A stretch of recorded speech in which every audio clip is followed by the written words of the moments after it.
Meeting, I think it would be a good idea for us to use direct mail as probably one of the first ways to reach out because I think it may be a good idea for us to just get direct to sellers that way. And Mm-hmm. I know with Fulton County, with the Fulton County tax assessor site, we can target like certain areas of the city and get the addresses and names of all of those property owners, and we can also download it as an Excel sheet or as the mailing labels. So that Mm-hmm. all we'd have to do is just peel the labels, stick them on the envelopes, and send them out. You know. So like mail merge. That's, yeah, Correct. mail merge. Yeah. I mean, so I wanted to see if we wanted to manually do all of this on a monthly basis, or if we want to hire a company that once we provide them the list of what property addresses are, if they have all of that internal, Yeah. so we can kind of vet their list, and also they pretty much send out the postcards. So So just kind of probably gonna just do the numbers if you want to do that, or if you want to do this on a monthly basis and just keep it in house and gotcha. mail lunch everything and send our own letters out and Gotcha. so. So I mean, the reason why I don't really like the postcard companies is because like when I compare the budget, when I compare the price, for us to send out 2,000 direct mails by, getting the stamps ourselves, getting the envelopes ourselves, printing out the paper, it comes out like we're gonna end up spending like $940 for 2,000. Now with those postcard companies, I think it comes out to like $600 or $700 per 500. So as far as our cost, I mean, we could get an intern to stuff the envelopes for nothing. One of the JMA Academy students, he's here and he said he's open to do interning work and just put in blood, sweat, and tears for however long. So if we just have him stuff in envelopes, our budget for that would be $940 a month. Out of those 2,000 direct mail letter campaigns, let's say we only have a 1% return rate. So out of the 2,000, we have 20 potential deals.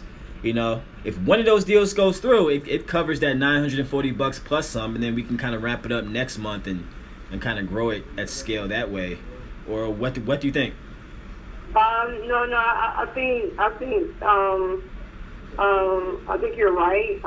With the direct mails I do personally, I did start off. I did a little bit of all. I started off with not necessarily start off. I still do it as well with mail merging and the labels, and pretty much being cost effective, as you stated. By just kind of doing it in-house and hiring someone to just kind of put those stamps on it. Yep. I would print out everything and just have them to stuff the envelope, put the stamp on it, put the address on it, and I mail merge the return address as well. Or we could just probably get some JMA return address stickers. Yeah, like definitely. print.com or something. Definitely. I mail merge all of that. So cost effective. I'm all for cost effective. Yeah. I'm all for also, doing it in-house allows you to track it Yep. a lot more as well. So I'm for that. I would love to build like a direct mail tracking system. Okay. Definitely. It's pretty much simple, an Excel sheet, and we just kind of build out the Excel sheet on tracking every campaign that we do on a monthly basis. Gotcha. To see what's working, what's not working. I also like to focus in. I also try, pretty much purchasing addresses as well, like particular addresses where it's kind of like absentee owners, this, that, and the third. So I've tried that. So we can really try a little bit of everything and over the next 6 months or so, and kind of determine, which one is really giving us the best lead. Gotcha. Okay, cool. So that sounds good. And I'm thinking anywhere from 2,500 to 5,000 direct mail outs a month, and we could start off with 2,000, 2,500 Yeah. 2 months, and For sure. we just wrap it up sure. over the next 3 or 4 months. For sure. Once we get to really get some momentum behind everything. I agree. I mean, I think if we were doing like 5,000 a month, like if we targeted East Atlanta first, like East Atlanta Village, or just some side of the city where it's a desirable area, and we were doing 5,000 mailers a month, I definitely think that we'd see a nice return on that. Absolutely. So I definitely and like also, that. I'm just playing around with the envelope style yellow letters versus the postcards. I know that I did both, but I realized that the postcards may be a little bit more effective because people don't have to open up an envelope. Very true. They overlook it, and also the postcard stamps are cheaper. Okay. The envelope stamps. Postcard stamps, I want to say it's 37 cents a stamp, and the envelope stamps are 47 cents a stamp. Yeah, you're right. And then we can also, we can get 1,000 postcards, for a couple $100 as well. That's true. So we can kind of play around with. I would say do both. We can maybe do 1,000 postcards and do 1,500 yellow letters. Yeah. And kind of determine which one is really getting us the most conversion rate. Understood. Within the tracker, creating that little marketing tracker. Okay. Great. I agree. Another thing as far as our marketing is concerned, I think Craigslist could also be a nice avenue that we use. Not necessarily to find sellers, but to find other wholesalers that are in the area and kind of maybe just invite them to the office and have a meeting, like a face-to-face, and say, hey, we want to kind of be a place where you can bring any potential deals that you have, so we can kind of vet them and just see, if they've already been out there and did like the footwork, then, we can kind of scoop up some stuff that's kind of already halfway done. Absolutely. I think you're absolutely right. So that's one of the other. So in my understanding on marketing, it's not one or the other. It's a combination of all. Correct. Yeah. When it comes to this real estate marketing, so we have to combine all marketing. So just to continue to go through this, because I've written down different marketing strategies and what we should do on a monthly or weekly basis. So we just talked about the direct mail. I also want to start the banner signs campaign. Yeah. Okay. I have, I'm thinking 1,000, starting off with about 1,000, 500 to 1,000 banner signs a month. Okay. 125 to 250 banner signs going out on a weekly basis. Wonderful. I have individuals here in Atlanta who is pretty much a banner sign type of company. Yeah. It's a company that will print out the signs and everything and put them out. So and that number is basically I gotta pull it back up. 500 banner signs, cool. Company. Banner signs. So the banner signs, we can do this multiple ways, and what we're doing right now is just kind of figuring out how much we combine, not if. Sorry, the fact that we're going to combine all of this into one. Yeah. How much is that? What is that budget? Yeah. So that's what I want to do. So we got understanding that we want to do, starting off maybe 2,000, 2,500 direct mail. I want to get to a point where we doing about 5,000 a month. Definitely. And sound flare. And so with the banner signs, my guy quoted me, and we can kind of play around with this and kind of vet other people as well, or we could hire some intern to do it as well. Yeah. So he started off with 500. This is just the number for 500, so we probably need to start off with 500. Yeah. 500 banner signs, print in the stand. It's $2.64 per sign. That's come with a printed sign and a stand. And 500 would be 12. It would be $12.70. That's kind of expensive because I've gotten them cheaper before. I've gotten the signs with the stakes for $100 for like $127 or something like that. So I think that came out to under like $1.30 per sign, or like under like $1.40. But I mean.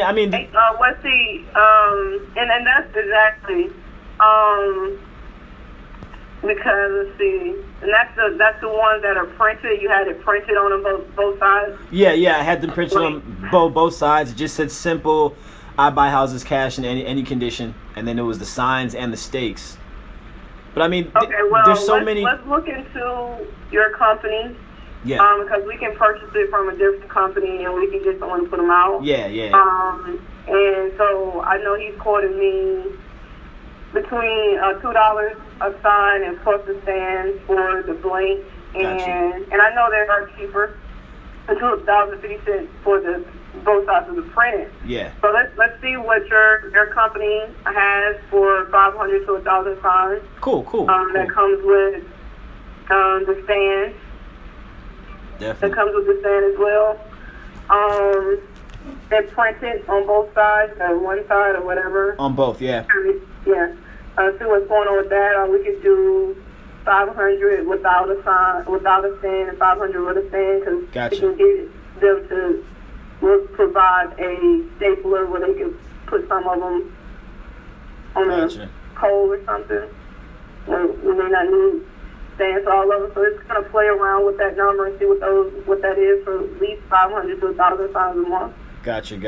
I know he said that, if we consistently provide work, they would do it for $1. They would put them out for $1 a sign, which is somewhat expensive as well. So we get an intern to do that shit for free. But the thing about it is, the intern is, if we spending this much money, the intern must know what they're doing. Exactly. Because it's not just putting signs out. It's strategic. Putting them out strategically is whatever, we just got to make sure that we post them to understand the best way to put out these signs and making sure that they are putting out these signs. And they're not half doing it as well, given that we may pay them and may not pay them. Gotcha. So I mean, I think it could be somebody who's like already a student in the physical class because I mean, I spoke to a couple of the guys that are students in the physical class, and they really just want to just hang around and intern and be able to help out so they can see things from the ground up while they're also getting the training that they're paying for. So it would make sense for us to kind of make use from that, being that we'll be able to control from every angle, like how they do it. Why it's important, and be able to actually look them in the face the next day or the next week or whatever and say, hey, hold them accountable. Whereas if we pay a third party company to do it, there's not really a way to really know if they really put them out unless we go and check every single space where they put the signs at. And if that's I think that's an issue for both. That's an issue for the students as well. You're right. And, they could say they put them out or whatever the case may be. So them things could be laying in the garbage. letting everyone know that we're going to go back and check, so even if we don't check or we do check, they'll stay on top of theirs because they don't know if someone is going back and checking or whatever the case may be. Okay. So, cool. I think utilizing the interns first, the students first would be a great idea. And we may need to handpick about 5 to 6 of them. Yeah. Over the next week or two, and start to just have a weekly marketing strategy and marketing conference call with all of them and providing roles for everybody. Definitely. Okay. And so that's one. So we're gonna get some quotes on 500 to 1,000 signs. Yeah. And hire or connect with at least 5 to 6 students. Okay. Providing roles for everybody. Okay. The third strategy is pretty much the internet and social media strategy that does have the Craigslist in there and the social media groups and the Facebook and IG ads. So that is all one. I'm hoping we can find maybe just a intern that could just oversee the entire social media, internet marketing funnel. Okay. And basically the instructions that we'll be giving them is like Craigslist. When I first started as an agent, when I first started as an agent about 7 to 8 years ago, my broker made me a buyer's agent, and he really taught me how to post on Craigslist and get your phone ringing. Yep. Mm-hmm.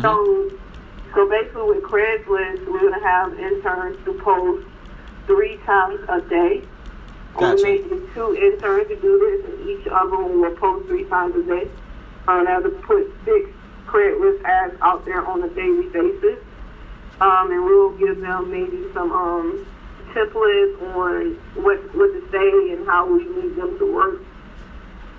Gotcha. So that'll be like a 3 times a day post on the Craigslist ad, and also the social media group, at least weekly, maybe 3 or 4 times a week, or whatever, daily. We need for them to be posting in every social media group regarding real estate. I mean, we probably create a flyer or something where they can just post it and just have people to reach out to them as needed. Gotcha. Okay. And I also want to look into Facebook and IG ads, or really paid Facebook and IG ads, and just how we doing the banner signs, we can create a We Buy Houses ad on Facebook and Instagram that can target, we'll figure out how we want to target people. I know Brandon Wigley kind of, brought that to my attention that, having this abandoned signs, IG, and Facebook ads, and see how that works. Gotcha. I mean, we could test that out. I haven't done it personally. Yeah, we could test that out with like a little budget, maybe like couple $100 like a month or a week, and just kind of see what the return on it is.